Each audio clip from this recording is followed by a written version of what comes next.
All right, well, Shabbat Shalom, everyone. Let's open up. Rabbi Tony, do you want to open us up in prayer? The Holy One of Israel, Lord, as we study these important uh, aspects of our life cycle, I pray that we come to a deeper understanding of what they can mean for us, not only in terms of our family life and uh, congregational life, but also how they help us to relate to you more intimately, Lord God. So, Father, open our hearts and our minds as we study these things. In Yeshua's name. Amen. Amen. Thank you, Rabbi Tony. No, Oh, so this week we're going to be focusing on the primary Jewish life cycles and the synagogue. So this is part of what I introduced last week when we were talking about the rhythms of Jewish life. And in the rhythms of Jewish life, obviously last week we were, we just kind of briefly touched on the holidays. But in addition to these rhythms, we also have the life cycles, right? So not just the rhythms of the annual calendar, but the rhythms of life cycle. And so you see on here, basically, I should have mentioned birth, right? but one of the first things is Brit Milah and Simchat Bat. So Brit Milah is, did you get an outline yet? Okay. So Brit Milah is the covenant of what we call Milah, it's circumcision. And this is the covenant where according to Abraham in Genesis 12, that God makes this covenant with Abraham. And then you have, so this is for males. And during the Brit Milah, this is also when a Jewish child receives his Hebrew name and is officially welcomed into the Jewish people. Prior to the Brit Milah, a Jewish child is almost in this covenantal state of ambiguity, right? They're Jewish, but they haven't been fully welcomed into the community until this happens. And so when, as a part of the Brit Milah ceremony, there's this part in which over a cup of wine, there's a blessing that's recited. The child receives their Hebrew name, and then they're officially welcomed into the people of Israel. So, with blood. Right, with blood. It is. And so what about for girls, right? And so in more recent years, there's been a covenantal ceremony called a Simchat Bat. And this ceremony, covenant ceremony, celebrates the birth of a girl. Various customs exist for this ceremony. However, they all include the child receiving a Hebrew name and also being welcomed officially into the synagogue. Often this will happen either in a ceremony at the synagogue during the Torah service or at home. The next major life cycle is that of what's called B'nai Mitzvah. B'nai Mitzvah is the plural, so it can refer to either bar and a bat mitzvah. No, it's okay. Here you go. And so this is the rite of passage when a young Jewish boy or girl becomes personally accountable before God and the community to observe the mitzvot and takes on the full responsibility of adulthood within the religious community. So in Judaism, there is an age in which you reach accountability. Before that, kids should be trained in following God, but they're technically covenantally not obligated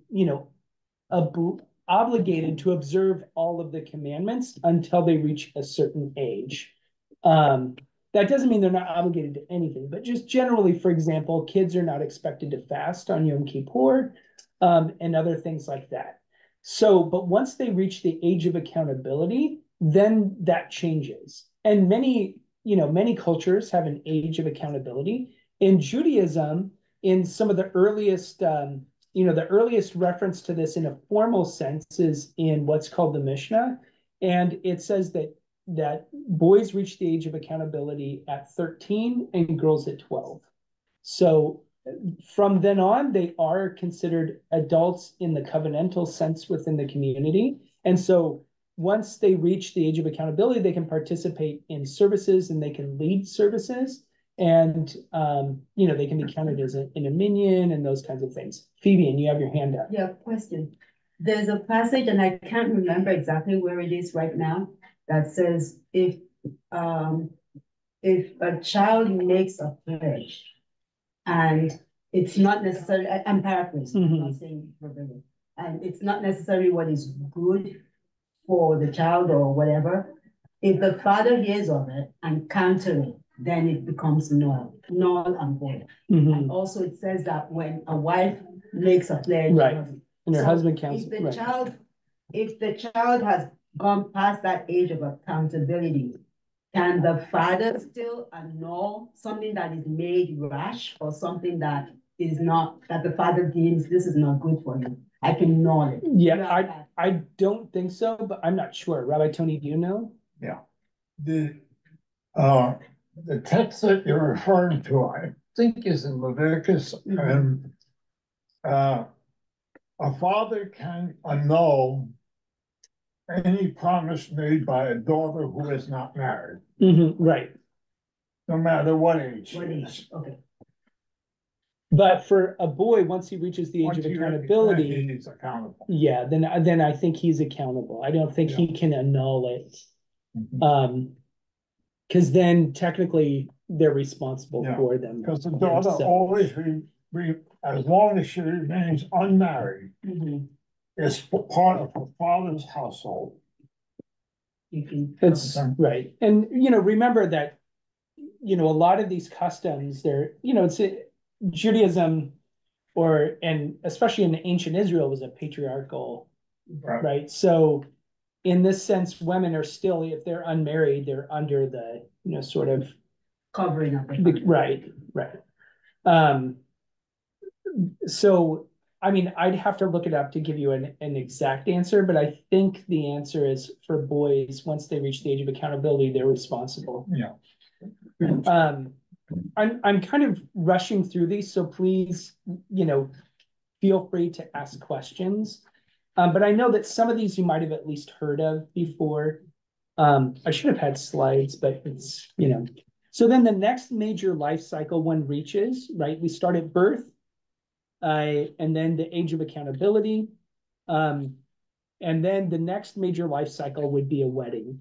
And the traditional marriage ceremony under a chuppah, right, a wedding canopy, with the inclusion of the traditional, nowadays, this wasn't necessarily in ancient times, but nowadays it includes what's called the Sheva Brachot, these 7 wedding blessings, the exchanging of rings and a formula that's recited, and the signing and reading of the ketubah, the marriage contract, and the smashing of a glass. These are kind of like the main ingredients that most people are familiar with. The ketubah, just a quick word about that, is nowadays it sounds a little antiquated, but this was kind of an innovation in the ancient world. The fact that women would have rights and that you could hold your husband accountable to them if he didn't live up to them. So what the ketubah is actually belongs to the spouse, the wife, and it's the husband's obligations to her in the relationship. And so if he wasn't living up to his obligations that are stipulated in the ketubah, it could be taken then to a religious court, and that you could, now it wasn't always fair. I'm not going to pretend like this is a perfect system, but this was an innovative thing in the ancient world, right? And in Israel was different in other places, where women actually had a lot more freedom and could participate in aspects of society in way, especially during the Second Temple period, which was not the same way, for example, in a lot of like the Roman provinces and stuff, because women had rights. They could be heads of synagogues. They could participate in aspects of the service, right? It was and the fact that it was a little after this time, that probably the ketubah, I'm not exactly sure historically when it develops.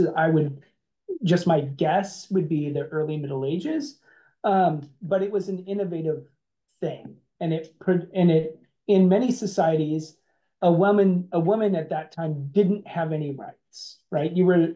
And so the fact that Judaism offered women the opportunity, not only that they had rights, but that they could hold their husbands accountable before, a religious court, and the religious court could, compel the husbands to have actually comply. And if he didn't comply, then he would be pushed to give her a writ of divorce.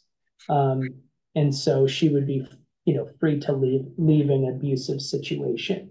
And Judaism, well, it's not just Judaism. In the Bible actually makes a lot of Christians are familiar kind of with Yeshua's just sort of reference to divorce, but the Bible actually talks about that there's a number of things like the husband is obligated to, and so this has to do with the idea of when it's called Eshet Yafat Toar. It's in Deuteronomy where it says if you go into battle and you see a woman and you want to acquire her as your wife, right?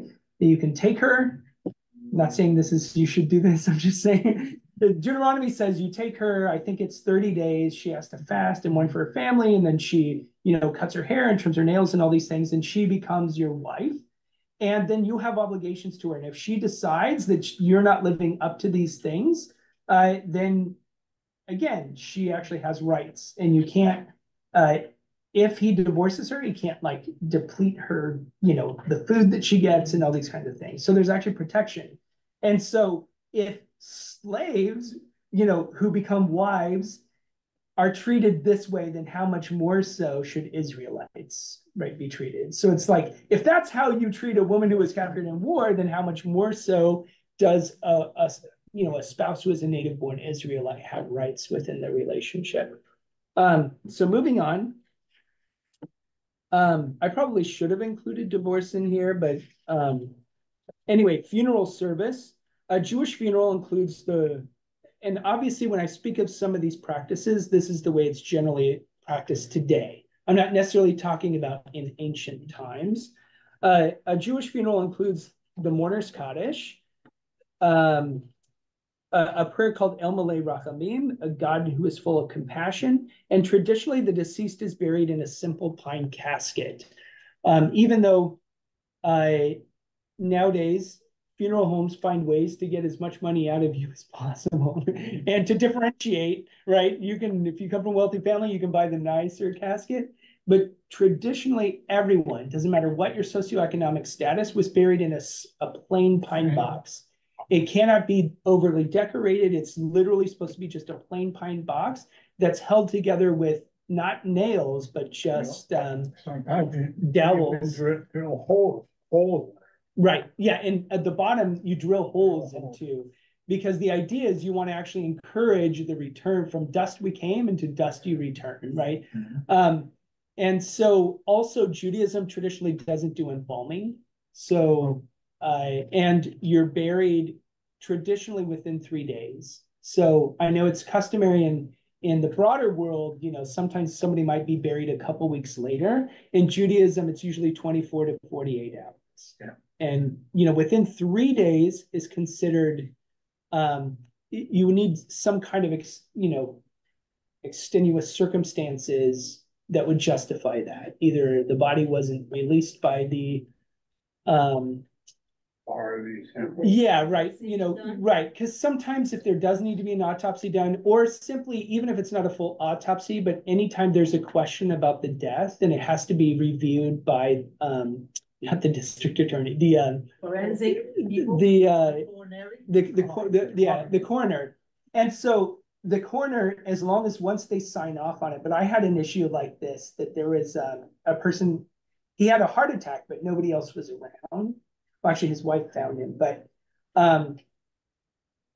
it still had to be reviewed by the coroner, by the county coroner. And so there was a date for the wedding. I mean, for the funeral, we just weren't sure if there would be a body for it to be buried. And so up at the very last minute, they finally released it. But this can be an issue sometimes, right? So it wasn't a family issue.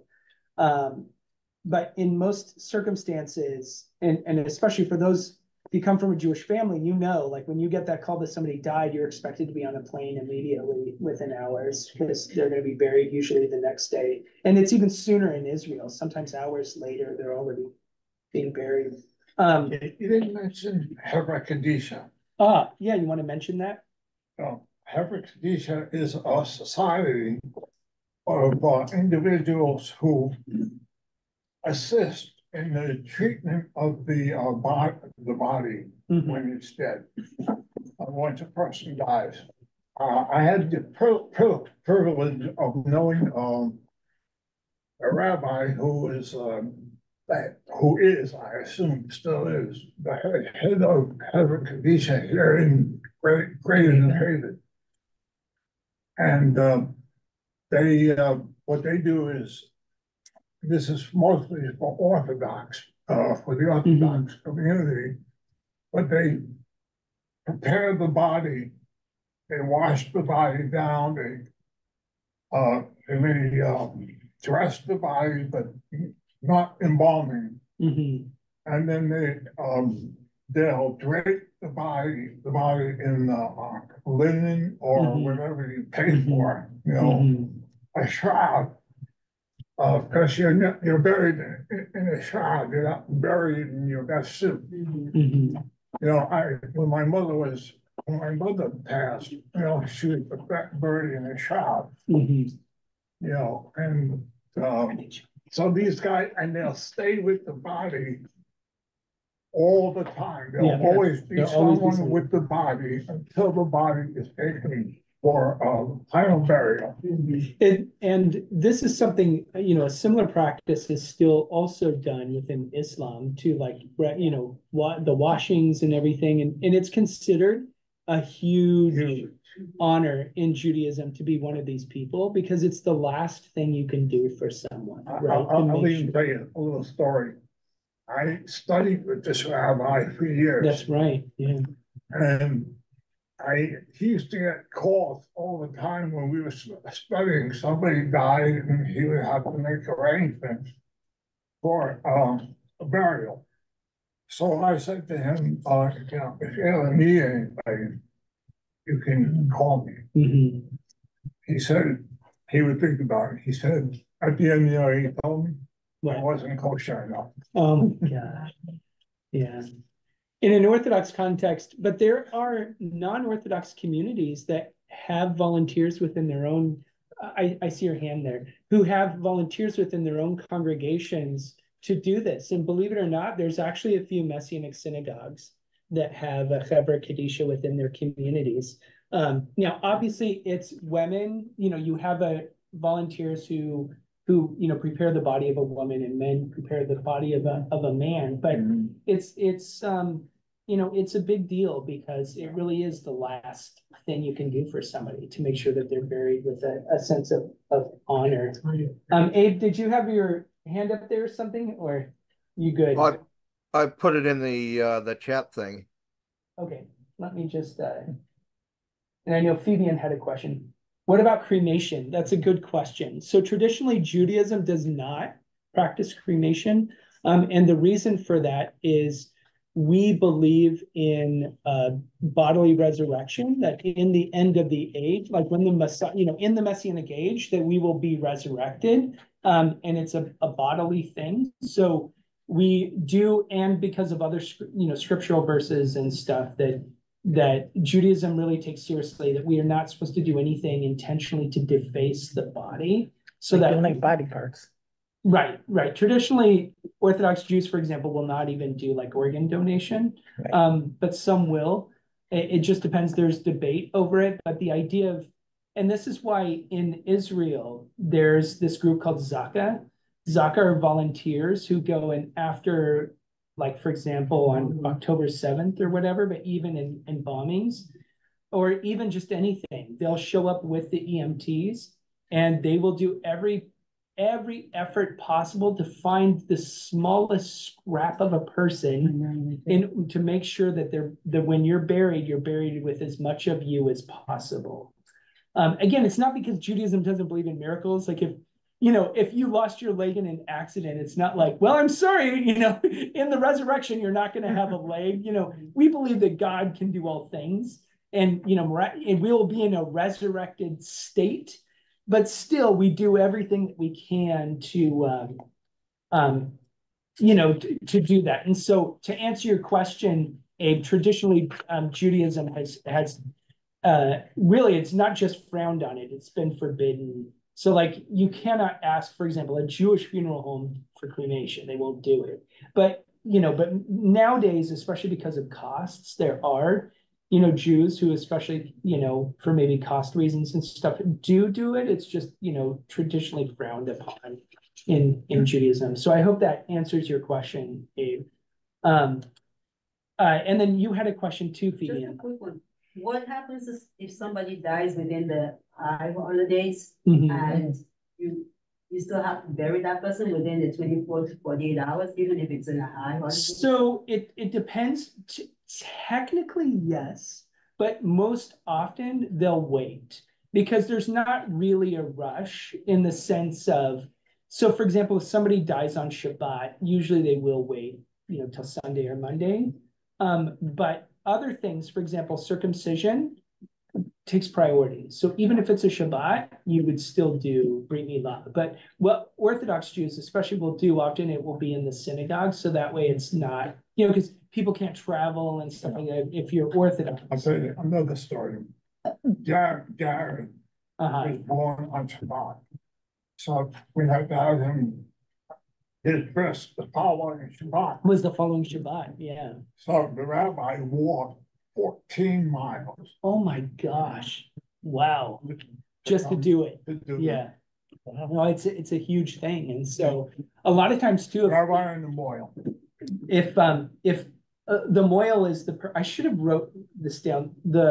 It's usually written, transliterated as Mohel, like mohel, but usually people pronounce it moil. The moil is the person who is ritually trained to do circumcisions. By the way, the procedure that a moil does and that medical doctors do are different. Yeah. It's different training. And believe it or not, it's much quicker and less painful to do a traditional circumcision than it is to just do a circumcision in the hospital. Because they use totally different procedures. I was Sonder for both of my grandchildren. And the hardest part is putting the foot on. Right. Not the. Yeah, that's what takes the longest is just setting it up. Yeah. You can give that treat to Teresa. Thank you. All right. So let's move on. So I have a pen. I'm gonna jot a couple things down so I know to add these to the in the future.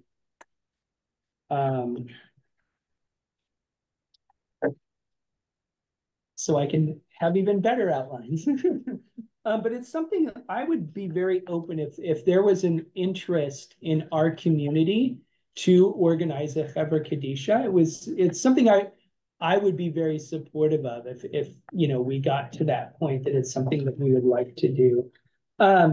So there are mourning rituals within Judaism after someone dies. I'm not going to go over them because it's not the person who does them. It's obviously the family members. But I will mention the yahrzeit. Yahrzeit is a Yiddish word which refers to the annual date of the deceased's passing. So 1 year after the burial, the tombstone it's usually 1 year. The tombstone is put into place and there's an unveiling and there's a closing of the official mourning period. Every year on the yahrzeit, family members often observe the anniversary by recalling fond memories of the person and the recitation of the mourner's Kaddish. So in our synagogue, for example, each Shabbat we will mention the yahrzeits, the anniversaries of former members or immediate, their family members who were included on the list of yahrzeits. How about lighting a candle?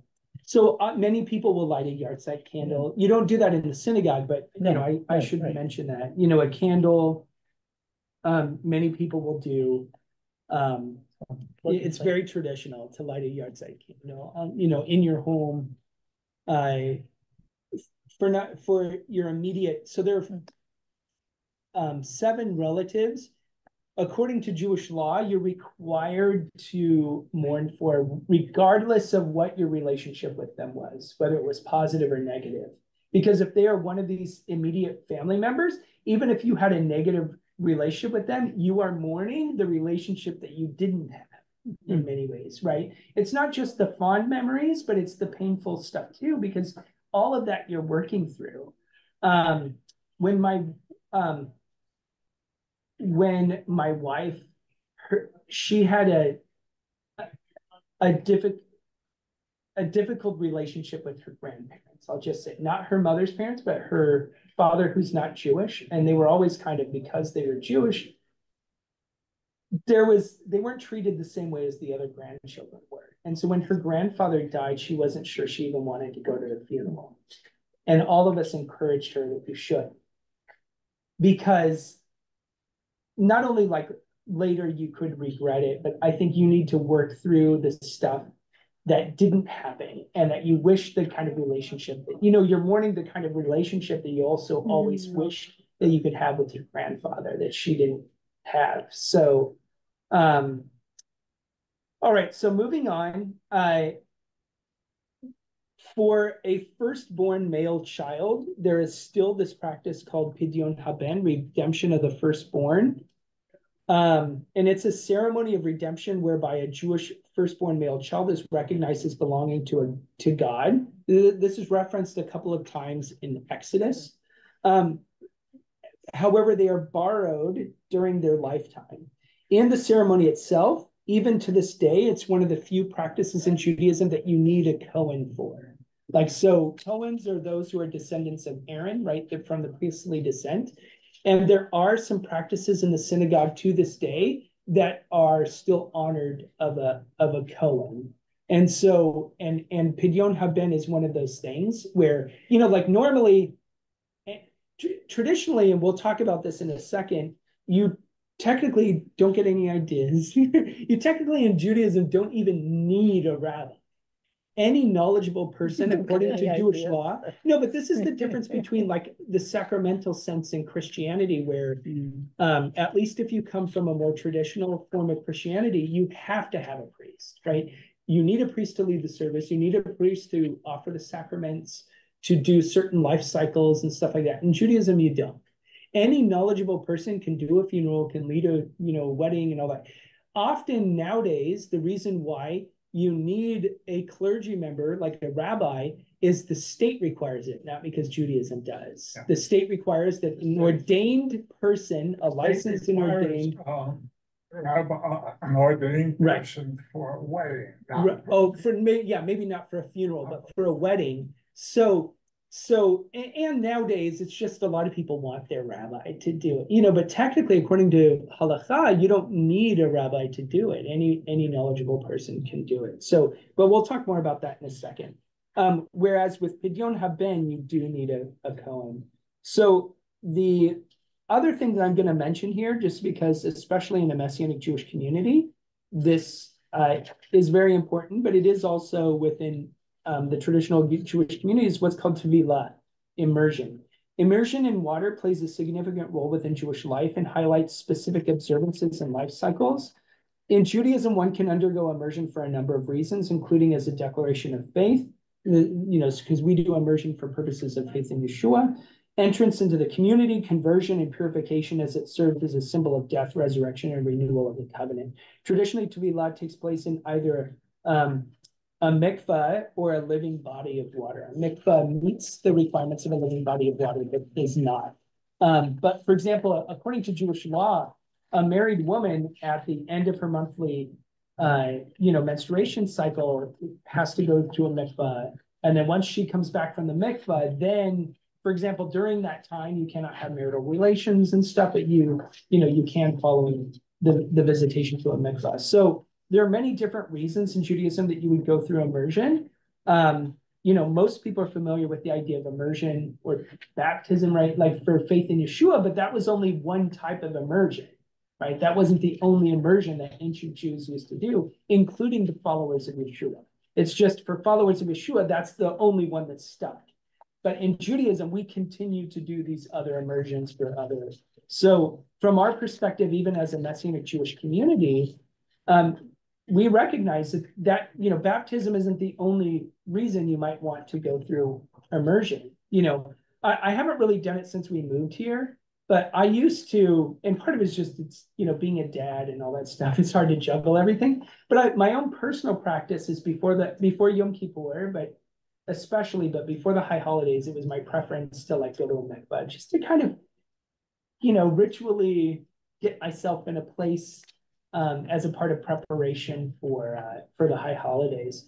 So any questions? I realize I went through this fast, but this is the challenge of this class, right? We can't 8 weeks just on the life cycles or just on the holidays. It's just really more of a quick introduction. And have you looked for a mikvah around here? I know that there are. I just haven't necessarily really looked. And I don't know that they let you in. Well, I don't think so. Right. And that might be So, one of the challenges I've already faced here is given that it's a smaller Jewish community, it's a little more insular and they're less open at times to Messianic Jews. I unfortunately had a very unfortunate incident when my brother died, and I tried to go to a synagogue here, and I was met at the door. They already knew who I was, even though I didn't say I'm a rabbi or anything. I just said, because you ask your name for security reasons and just to be friendly. Oh, what's your name and whatever. But somebody must have recognized my name or something, so when I showed up at Gili was Smith named Gilad, and that left a very negative taste, unfortunately, for Gilad till I go to a synagogue and to be rejected. So they let us in, but I was told we're not going to count you in the minyan, which basically means we don't recognize you as Jewish and this kind of stuff. So anyway, it was a bad experience, and I decided from then on I wouldn't go back. What is a mikveh? A mikveh is it's so it looks like a hot tub, but it's deeper. Yeah. And so it's not just like a baptismal, because a baptismal in Christianity can just be anything that holds water. In Judaism, it has to meet the requirements of what's called ma'im chaim, living water. It has to, so a certain percentage of the amount of water that's in it has to be considered living waters from a natural source, either rainwater or something like this, So not everywhere is a mikvah, but many synagogues will have one, and usually there's at least one community mikvah. There's a tradition. It's not even a tradition. I think it's a halakha that technically every new Jewish community needs to build a mikvah before they build a synagogue, just because it's this sense of how important it is to the community life. So any other questions on life cycles? I have questions, actually. Sure. Yeah, please. Any specific dress codes, colors during high holidays, like weddings, funerals? I just want to make sure the expectations. Yeah. No, it's a really great question. Different communities have different customs, but there are not really rules. So, for example, it's pretty common for the high holidays, especially on Yom Kippur, to wear white. But it's really just more of a custom. At a funeral, Judaism is very similar to other cultures where black is the preference, just, because of the symbol of mourning. Who wear sneakers on Yom Kippur? So, and on, Marcia just also reminded me too that, and I usually talk about this before we get to the high holidays, but also traditionally we don't wear leather on Yom Kippur. You can during the high holidays, but not on Yom Kippur. And the reason is really a lot of the practices of Yom Kippur are the same as mourning rituals. Because the idea is that you are mourning, not only are you sort of dead in your sin, the New Testament talks about this, but you are also kind of mourning your own sinful state, right? And so as we're petitioning God for forgiveness, we don't want to because leather is considered a sign of, either prosperity or whatever, and so we traditionally don't wear leather. So it's the one time that you will go to a synagogue, and even people wearing the fanciest clothes will be wearing sneakers or Crocs or something like that. Because, you're not wearing leather. And so, it's the one day of year that, right, Rabbi Tony? People come in their tennis shoes, right? You'll see Converse and whatever. A suit and tie. And, yeah, it's so funny with a suit and tie. But like for me, because I will wear a suit for the high holidays, but I'm not wearing a belt and I'm wearing Crocs. Because anyway, and So in olden times, did they go barefoot? you can some people, for example, let's say you only have your leather shoes, so those people will like come to synagogue and then they'll take their shoes off and just pray in their socks just for that day. So yeah, that's a good question, and I want to make sure that I need to get a longer cord on this side so that I'm actually looking at you. But make sure that if you have a question, Abe, that we get to it.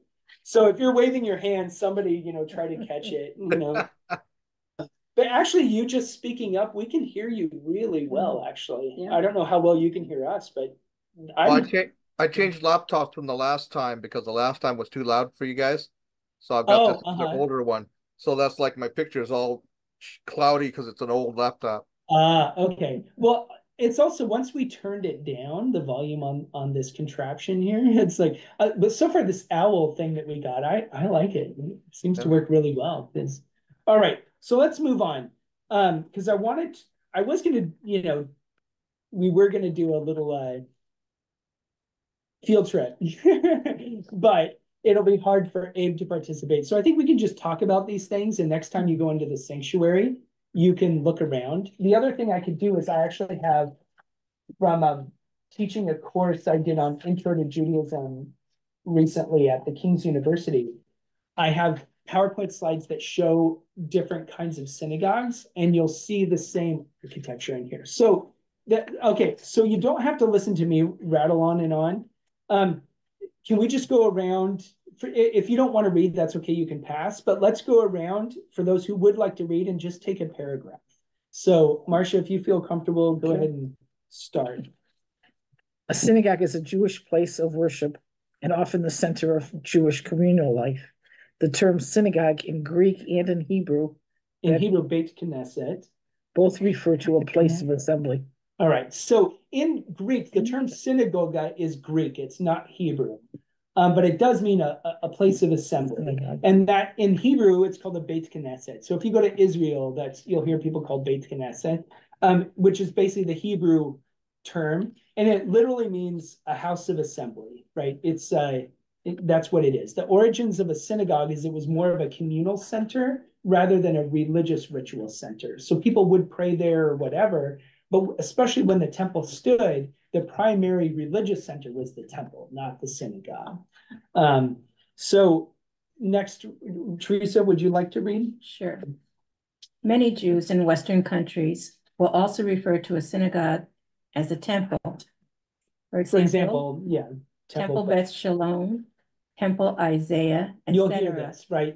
Synagogues called these kinds of things. Go ahead, Teresa. However, many more traditionally minded Jews will not use this reference as it is perceived as belittling the role of the Jerusalem temple in Jewish thought and the anticipation of its being rebuilt. Ashkenazi communities will also use the term shul when referring to a synagogue, from the Yiddish word for school, since a synagogue is also a center of Jewish learning. So these are different ways that a synagogue will be referred to, right? Synagogue, temple, Beit Knesset, a shul.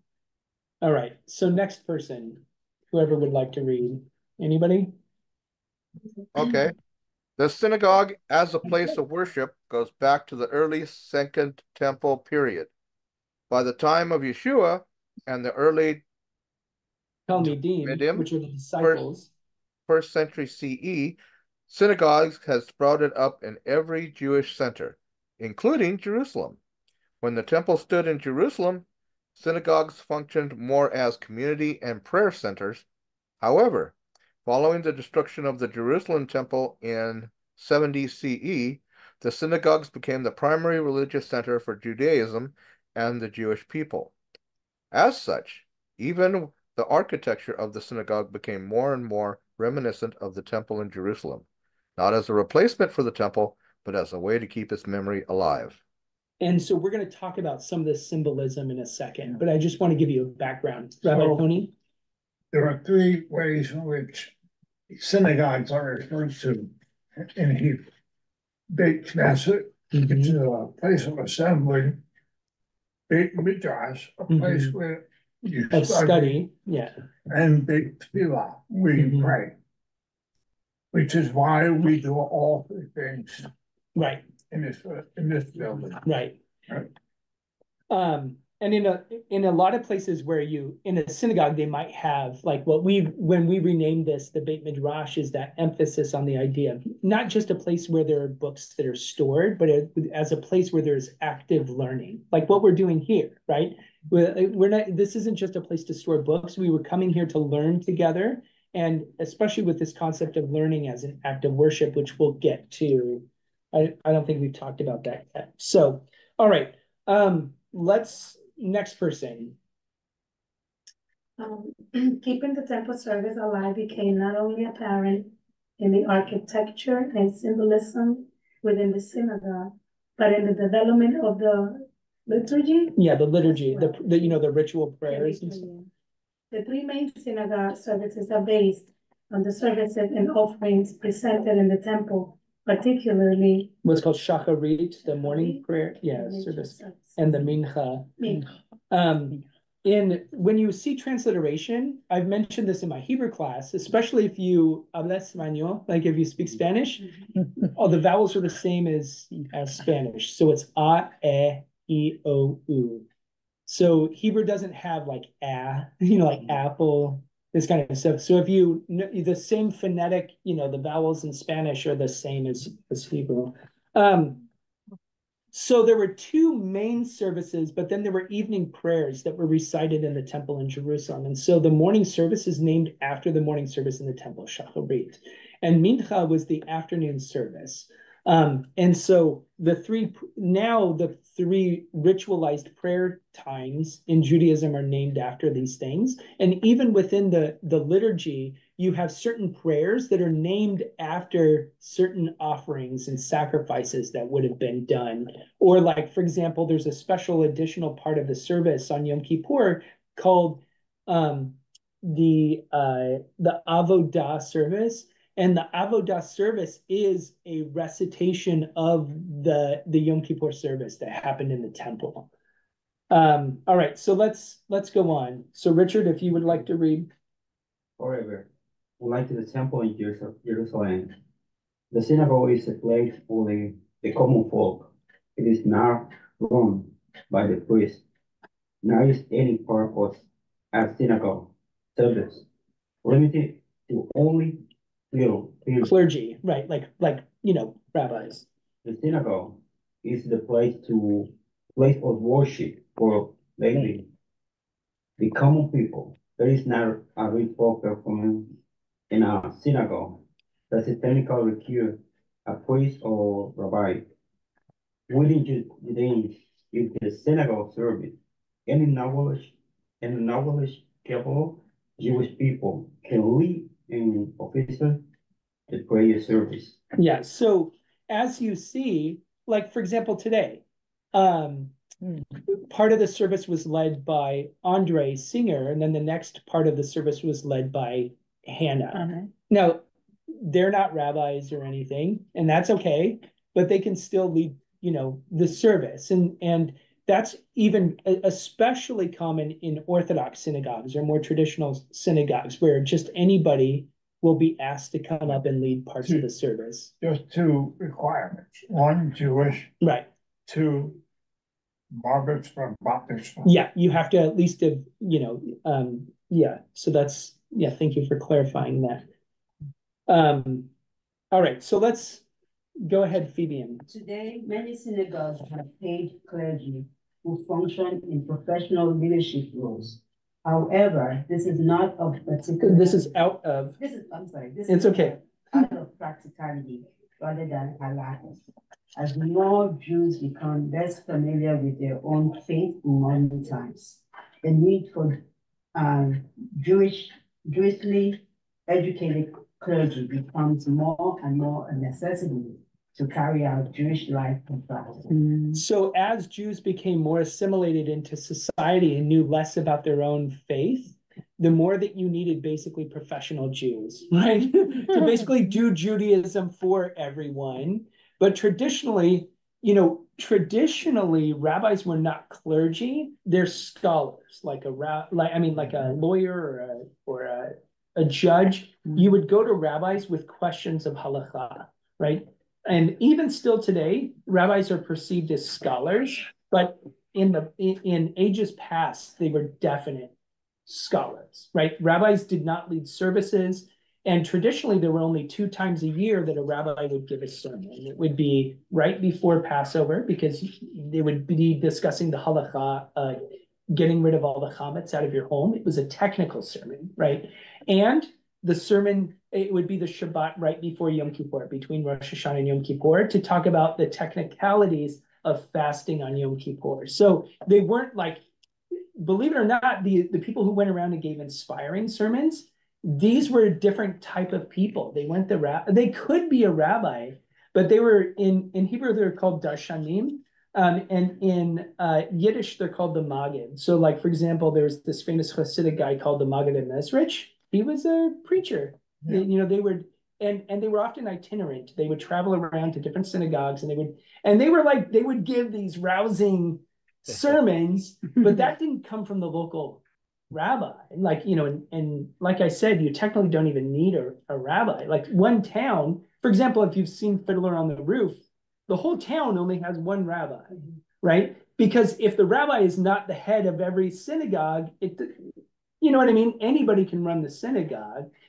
But with the Enlightenment and with the emancipation of Jews to become citizens and participate more in society, and as Jews became more assimilated, they needed, for 2 reasons, they wanted to look more like everybody else. So they wanted their rabbis to become clergy. And number 2, they also needed somebody who knew what they were doing. Like as they knew less and less, they needed, somebody to fill these roles.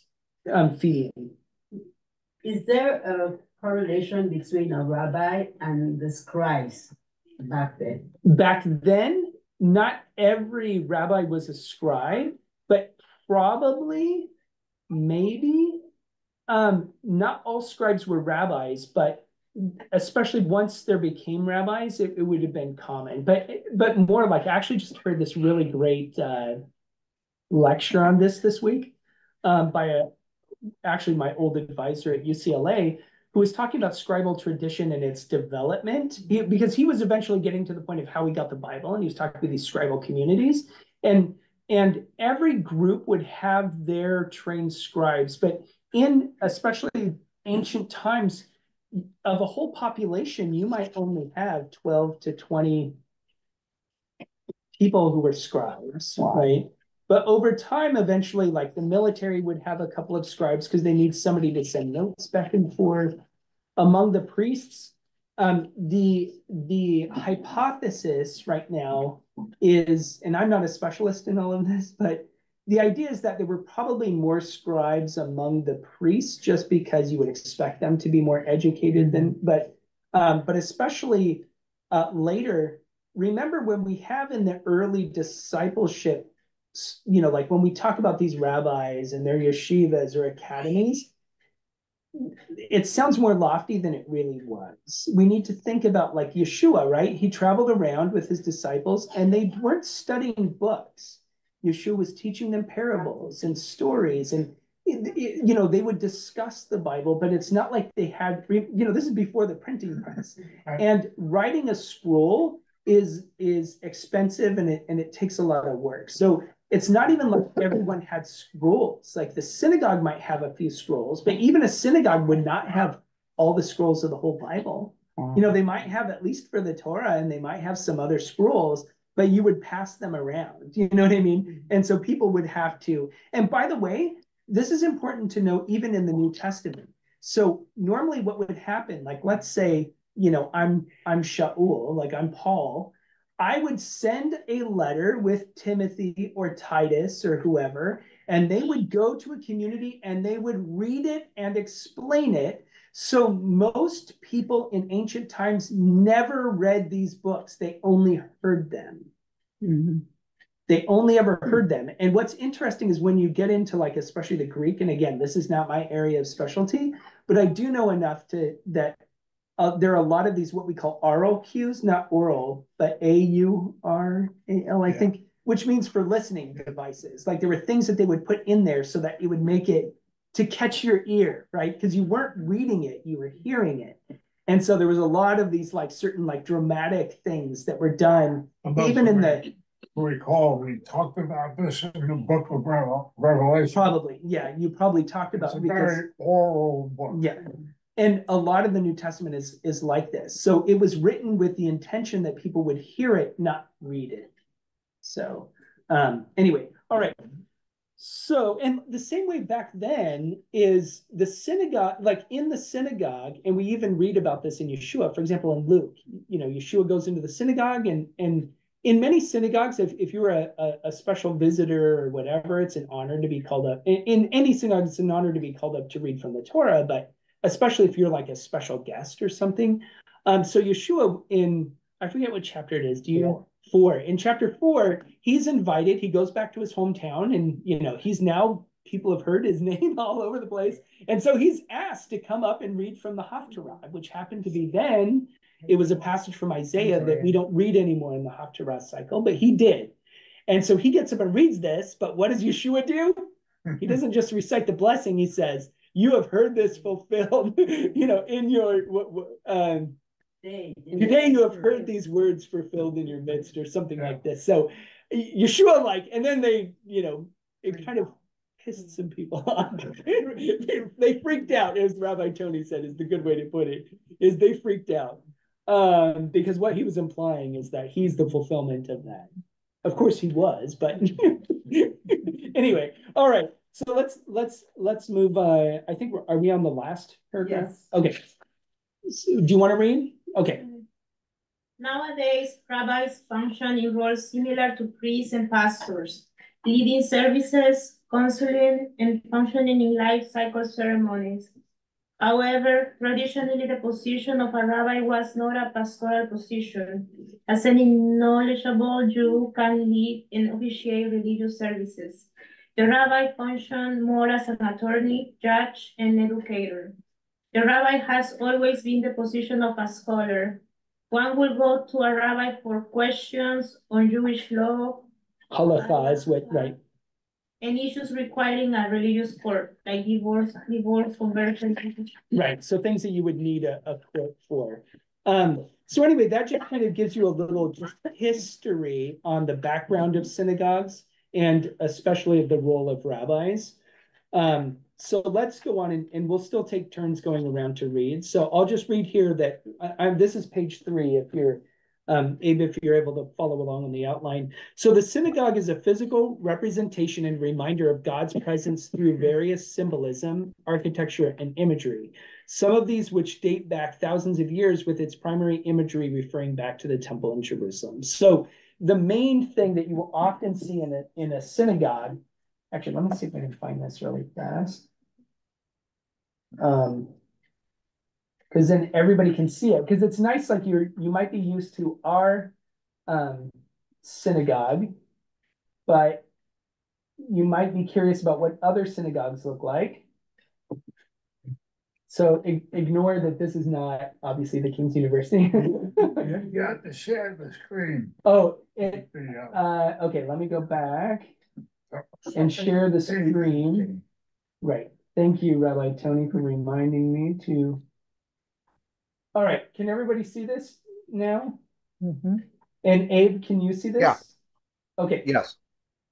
Great. So ignore, this is not the King's University, but in talking about synagogues, right? Like we're going to, in a future class, actually, we will talk a little bit about this, of like the prayer garments.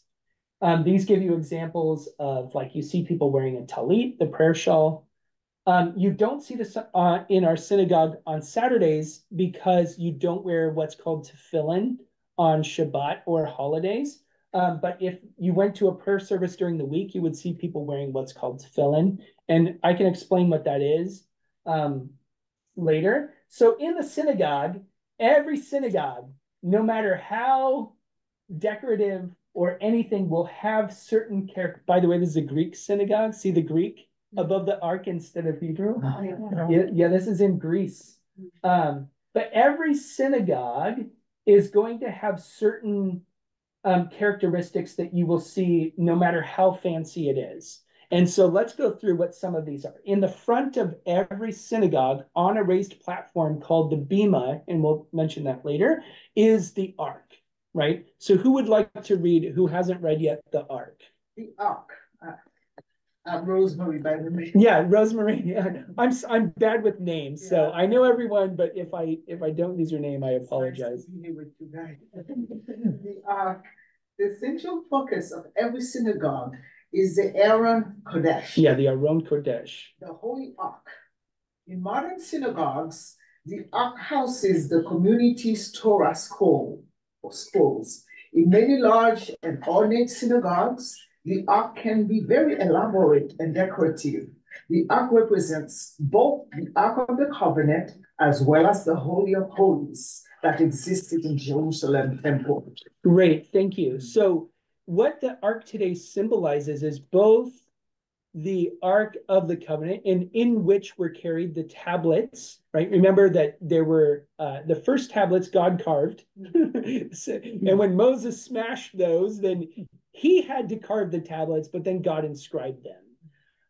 And then what they did is they put those into the Ark of the Covenant, along with what else? There were three things inside the Ark of the Covenant. A jar of manna, right? And what was the other thing? Right, the rod that budded. Remember, it grew almonds and stuff. So they must have cut it down, to fit inside the ark.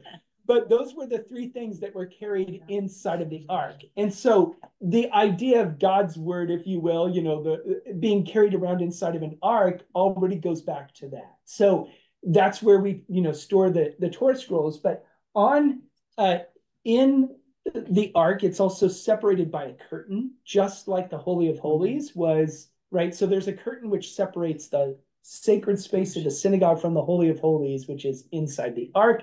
And so it's kind of almost treated this way. In many places, especially if Jews go into pray to a synagogue by themselves, and this is more like small synagogues, more, very religious Jews, they'll go up to the ark and sometimes even like pray into the curtain, because there's this sense of like, not literally that it's the Holy, but this sense of the representing the presence of God. Like, so that's what the ark is. And every synagogue, in its, up in the front is always the ark.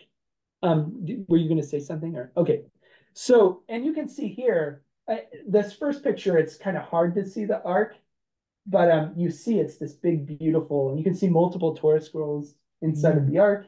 This one, the ark is covered by the candelabra, because you're looking down from the upper, see it has a balcony, so it's hard to see the ark. But in this one too, the candelabra, but in this one you can sort of see the ark. But traditionally the bima or the shulchan that is in the middle of the synagogue. So in all of these, I think you see where you actually read the Torah from and everything. This one is up in the front. So this is this was probably built in the 1800s. I tried to get a picture of the Delheim synagogue because it's the largest synagogue in Europe, still standing.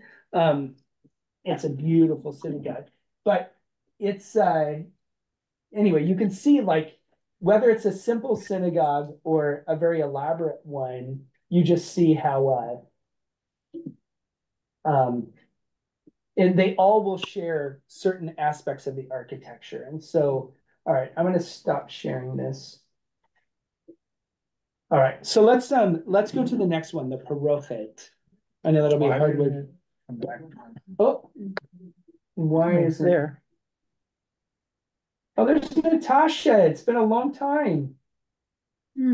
It's nice to see you. Helps here. I don't know why it's not coming up on the TV up there.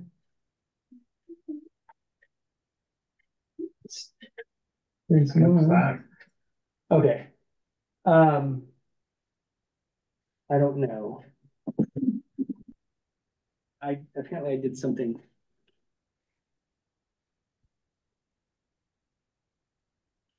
No, it's 3. It is 3? Okay.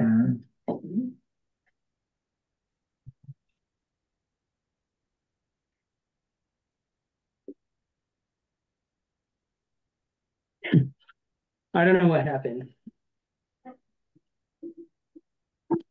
Let's do this and then. It sounded like somebody was dying. All right, okay. Well, That was that. That was a machine. that was cute. I saw something for a second. Yeah, me too. I don't know, but all right. As long as they can see us, Yeah. we'll just have to go on. All right, so who wants to read the next one? Parochet. I'll read it, but how do you pronounce this? It's Parochet. Parochet. Yeah. Parochet. The ark curtain, wait a minute, in the glasses. The ark curtain behind which the Torah scrolls are kept is called the Parochet. In the Jerusalem temple, a curtain of blue, purple, and scarlet linen separated the Holy of Holies, where the ark was kept. Yeah, I figured out what it was. All right, Good. go ahead. There you go. From the rest of the temple. When Yeshua was resurrected, it was this curtain in the temple that was miraculously torn in two. Actually, I don't think it was when he was resurrected. I think it was when he died. Yeah. Okay. And he died. So, but it's Matthew 27:51 is where the reference is. And by the way, this I was just a quick question on that. Wasn't it? It's not like when we see a curtain. Wasn't it something very thick? Like it was. Yes. How thick was it? It was like multiple stories high, and it was like several inches thick. So that's this wasn't, thought. Like a more, like for example, the parochet in our synagogue is just like a thin, like sheer kind of curtain. Yeah. We're not talking about something like that. It would have been super thick and it wasn't torn from the bottom, it was from the top. It specifically says it was torn from the top. This is literally impossible, right? First of all, nobody could climb up there and then be strong enough to tear this. So it's this is one of the miracles that testified to the resurrection of Yeshua. Was it historically documented as well? I don't know if it's mentioned outside of the Bible. I don't remember if like Josephus or anybody mentions it. I don't think so. Okay. But the New Testament does mention it. Specifically mentions that the parochet in the temple was torn. So this is now, as it says here, this has been incorporated into the ark. So it's always either on the outside, depending on the tradition of the community. Ashkenazi synagogues, especially the old school ones, have it outside of the ark. Other ones have it on the inside of the ark, so that when you open up the doors of the ark, there's the parochet, and then but in other synagogues, especially Hasidic synagogues, the parochet's on the outside. So you have to move the curtain and then open the doors of the ark. Okay. So it just depends on the style of synagogue. There's no right way to do it, but it always is a part of the ark. All right, so the Sefer Torah, anybody want to read? This is the Torah scrolls. Anyone? Rabbi Tony or someone? No. I'll do it. There you go. All right, Abe, go for it. What a guy. Okay, Sefer Torah.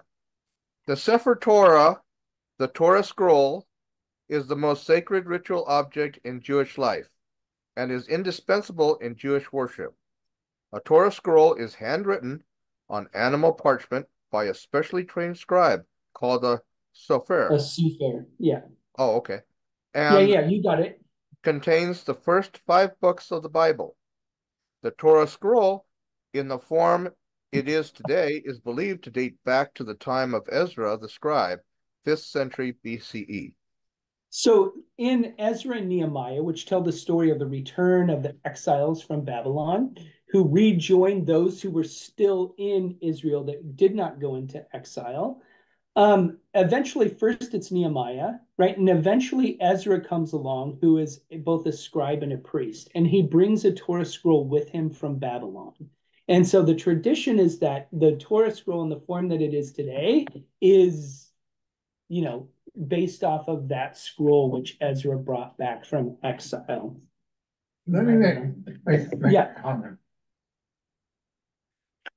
So in Christian tradition, when you walk into a sanctuary, the whole sanctuary is a holy place. Right. This our sanctuary is a room. What makes it holy is the scroll, right? The Torah scroll. That's what makes it holy. So there's this difference between the way Christians look at their space and the way Jews ordinarily use their space. That's why we can do all kinds of activities in that room, that are secular, quote unquote, in nature, if we wanted to. I mean, we've had square dances in there and all kinds of other things that we do. And it's designated space for things like prayer, but it's also a community space. Right. And so if it's going to be something that's a positive influence on the community, it doesn't have to only be, for example, a service that you have, in a community space. So yeah, go ahead, Abe, you had a question? So when the doors are opened and the Torah is brought out, is that when that room is a holy space for that time until put away? Yes, but I think too there is an aspect in which, because Yeshua even says where 2 or 3 are gathered, like there I am in your midst. I think when the community comes together, there's a sense of holiness that's there, right? At the same time, there is something that is like special when the Torah is brought out and it's read in the synagogue, establishes a different type of, and this is actually even a biblical concept, that the presence of God wasn't the same manifestation in every moment and in every space. Even in the temple, there were times where talked about the Shekhinah, the glory of God filled the whole temple.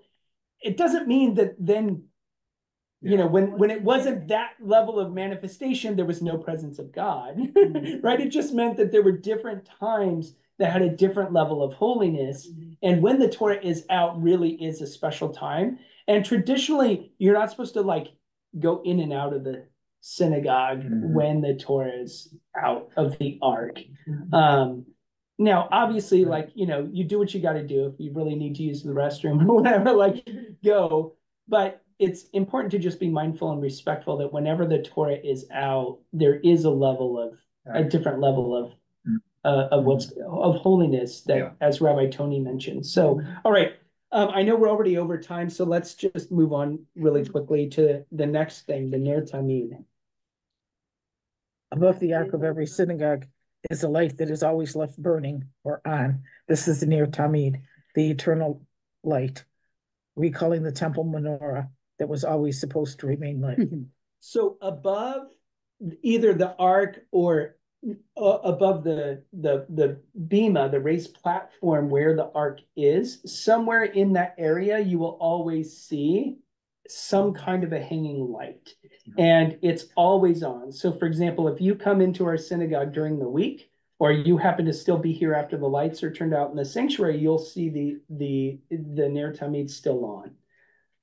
Even in our synagogue. Not only that, but there's a light which is burning on the inside. Yeah, even in the ark, we keep one going always. But the Ner Tamid above the ark is also always kept lit in all synagogues. And that is this idea of, going back to, because the menorah was called the Ner Tamid. It was never supposed to go out. Now, when they would clean it and replace the wicks, then what you would do is you would do one at a time. So that like, the other branches are still burning while you're cleaning one, and then you would do the other and the other. So it was always supposed to, it was the eternal light, the Ner Tamid. Yeah, question. So the burning, part of the burning, what kind of energy is being used? Is it oil or electric? Nowadays, most synagogues, it's electric. Oh, okay. But before it would be oil. Usually oil. I mean, candles burn out quicker, so it would usually be oil, and so you'd have to refill the oil. But nowadays, most everywhere has electricity, and so you can. And Paul said he rigged that up so that there's no switch to turn it off. Yeah, I think that's No. true. Yeah, I Right. think he did it. No. So yeah, Amazing so nobody accidentally just turned Right, it off. right. I mean, it's not like we believe in, God's gonna fry us or anything but there's this sense in which we want to be respectful, and to even make sure that nobody accidentally just turns it off it's important. It really is. Like you might think that this, it's just a tradition.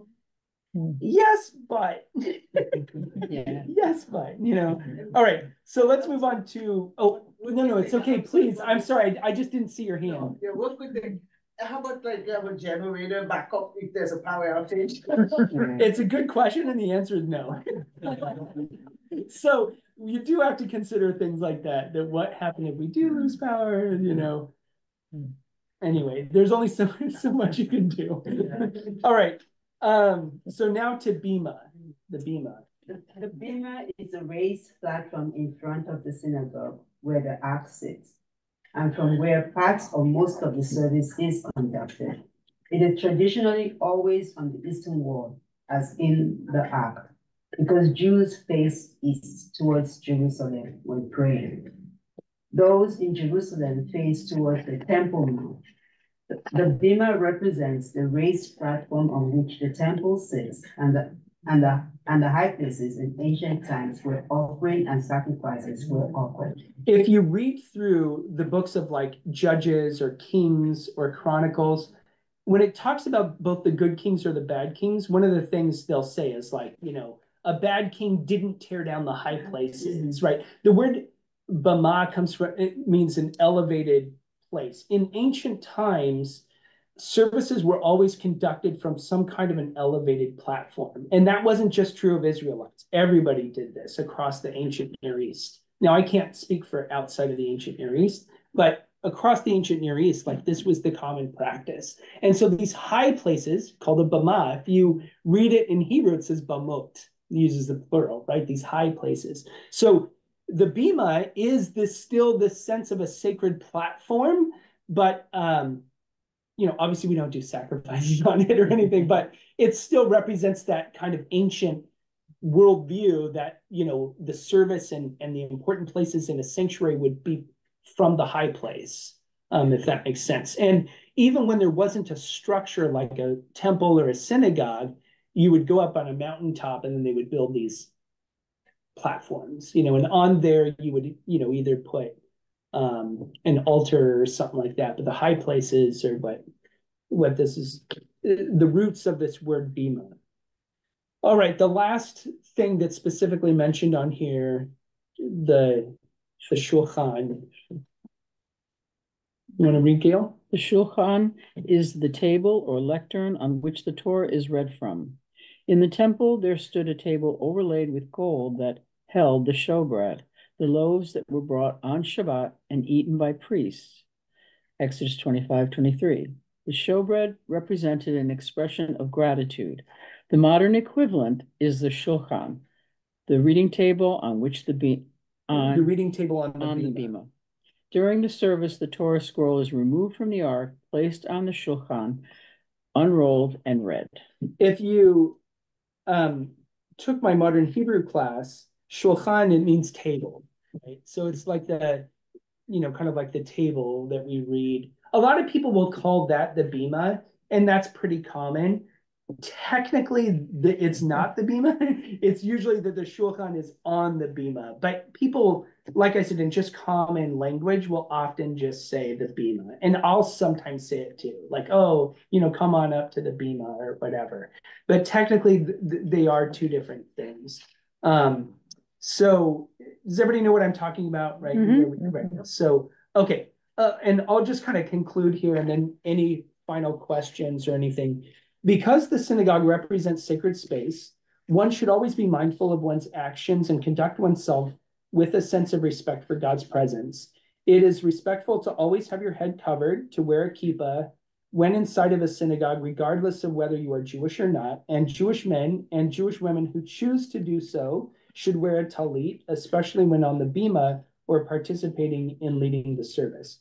Out of respect for Hashem and Shabbat and festivals, we should dress up a little more than maybe usual. We're not like a super formal synagogue, but there is this sense of on Shabbat, you don't want to wear your like torn up jeans and a t-shirt with a hole. It's like have a little bit more respect than, Also, just something to think about if you, especially come from a Christian background, is just to be sensitive of certain symbols, particularly crucifixes in a synagogue. For Jews, we have a different relationship to crucifixes than other people do. If you come from a Christian background, a crucifix is a very positive symbol. For Jews, it's not, right? And if you come from certain backgrounds too, you might have mixed feelings towards, like especially many African Americans have a mixed feelings. It's both this positive symbol, but it's also the symbol that was used, for example, the KKK to burn on your lawn, But for Jews, unfortunately, we never had a positive relationship. I mean, Messianic Jews do, but traditionally throughout history, the cross has never been a positive symbol for the Jewish people. It's always been used against us, never as a. So even for Jews who believe in Yeshua, like you'll notice, you won't see, it's very unusual that you will see even a Jewish believer wear a cross. It's kind of like wearing an electric chair around your neck. Like it's, you know what I mean? Like, it's like, okay, let's say Yeshua was electrocuted rather than crucified. It's like, okay, you might want to wear one if Yeshua was, electrocuted rather than crucified, but like, that's not really the focus of our attention. Yes, he died for us, but was also resurrected, and so because unfortunately there's been this long history of persecution against the Jewish people with crosses, especially for older Jews. Like older Jews especially are very uncomfortable, because like their whole childhoods, this was always used as a negative symbol, not as a positive symbol. And so it's just important to just be sensitive about that. Like, I'm not telling you don't ever wear a cross or whatever. Just be sensitive if, you're coming to synagogue and participating in a Jewish community, that part of cultural sensitivity is just being sensitive to the fact that, especially for older Jews and Holocaust survivors, which there's not as many left anymore, but it can be it's not helpful. And just put it that way. The fact that I'm an older Jew. What's that? I said I don't like the fact that I'm an older Jew, but that's okay. You can't do anything about that. Only older Jews. No. No, but for example, like when I was at, I am. Because sadly, a lot of these people are now. I mean, I've now, believe it or not, been leading a congregation long enough now that a lot of the people that were in my synagogue, like when I first started in like 2011 or whatever, they're not here anymore. But a lot of those older Jews who were like in their like 90s, or 80s at that time would be especially offended if somebody wore a cross. And, again, they need to also sort of be sensitive themselves. But at the same time, I think it's just important to remember that in Jewish space, that there's different symbols, in the same way, to think about. Well, anyway, I just don't want to go into all of this. So we'll start to wrap up. So any final questions? Yeah, I do. I have two. Okay. Why do I also cringe every time somebody applauds? Right. I don't care what they're applauding for. We don't usually applaud after sermons and stuff. Rabbi Tony? Why don't we applaud? We don't, like Jews, for example, don't normally applaud after a sermon. It's not something we do. Just don't do it. It's just a different decorum. Yeah. It's not like it's wrong. No. It's just, Oh, see, I we just thought it don't was wrong. usually do it. Okay. No, So it's not, It's not wrong. it's just Okay. a cultural I difference. think you right? know, a reason, we just Yeah. don't do it. And again, not like there's never a time or place for it or whatever. It's just not usually something that's done in synagogues to applaud for like when somebody speaks or something like Right. that. Or when, yeah. And then the other question is the pointing with the little finger. So that depends on We never your did that. background and Yeah. custom, because there are people, regardless of what Jewish background you came from, who don't have that custom, and some Yeah. who do. Right. I came from one that you do, and so it just depends. Okay. Because So even in that's- our synagogue, you'll look around and Yeah, different people I do know. different stuff. Right. I think even Rabbi Tony and I do different Yeah, things. I And I'm not going to say that I'm more right. No, It's okay, just, it's okay, a so it's different okay. custom. Just a custom. Some who don't do anything, when the Torah is being raised up or whatever. Some who will maybe just hold up their tzitzit, and then other people who do like the thing. It just depends. But the idea is this sense of like, showing some kind of respect and honor for like, the Torah represents the word of God, and just sort of this idea of kind of reaching out. And so that's where that comes from. But the actual specifics depend on the custom of the community and where you come from. Any other questions? The menorah, The menorah. that was in the tabernacle and in the temple, but it only, you see it come out on Hanukkah. Mhm. How does, So, and sometimes you'll see the symbol of the menorah in synagogues, but there's no ritual. There's no ritual for it anymore. So there's no like, you don't have to have a menorah in a synagogue because it's not actually used, right? It's not like we light it as a part of the daily service or anything like that. The reason why you see it obviously for Hanukkah is because it's directly related to Hanukkah. And that one is not the 7 branch, it's the 8 branch. And by the way, halakhically, we're not even supposed to light a 7 branch menorah. There's certain things we don't do in this sense of mourning because the temple was destroyed, that in order to kind of maintain that mourning. So we always, the Jewish people, despite even our encouraging times, we always like to remind ourselves of a little suffering. So you always do something, even in a joyous event, to remind yourself not to get too joyful. So in a wedding, we break a glass. In an engagement, you break a plate. You always do something to remind yourself that we're never quite whole without being back in our land and without the temple, right? That you always do something that is like kind of bring a little bit of a brokenness, that even in our greatest joys, there's a little bit of exile, that we still experience physically and spiritually. And so that's actually why we do those things, even in like joyous occasions, that we either break a plate, we break, a glass in a wedding or something like that. It's supposed to be a reminder of the breaking of the temple. So you'll notice that my talit, for example, there's no real rules on this. I wear one that has blue stripes. Lately, I've been, since everything after October 7th, I've been wearing that. I have 4 talis, and I've been wearing that one lately. And that is from the idea in Numbers 15:37 that you're supposed to put a cord of blue on the, right? But throughout most of recent history, it's been more traditional to do black stripes, right? Because without the temple, like there's this sense of mourning. Less and less. That's not. Because it's not a rule. It's just more of like a custom. But there's these kinds of things that still symbolize mourning without the temple. Like it might not seem like it today, but the loss of the temple was extremely catastrophic to the Jewish people. To like have the absolute center, which represented God's place on earth, taken away, right? And the whole system of the way of doing Jewish life destroyed was a big blow. And really, of all the different groups, only 2 were able to really sort of figure out a way forward. One was the followers of Yeshua that came out of that, and the other was what became Rabbinic Judaism, to find a way forward without, a Judaism without the temple, without priesthood, without sacrifice, like that was the center of everything. All right, we went over today. So thank you, everyone. Good. I really appreciate your time. Rabbi, Joshua? Yes, Natasha, did you have a question or? yes, I did Musar, so I love Musar, but there was this issue of Hebrew Kabbalah, so I don't know if we'll ever address it. You know, they would say, Natasha, no, but we talk about it, the mysticism so much in Musar. So I just want to know if we'll ever address, is it incorporated? So Not one day, right. one day. Well, so I mean, we'll talk about this more in the future, but just really quickly. So yes, there is at times, you know, a lot of the great sort of Musar is a practice that deals with like ethics and character traits and really trying to work on making yourself a better person.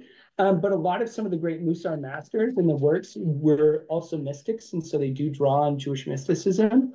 As far as Kabbalah, I'm one of these people that don't necessarily, I'm not a big encourager of studying Kabbalah.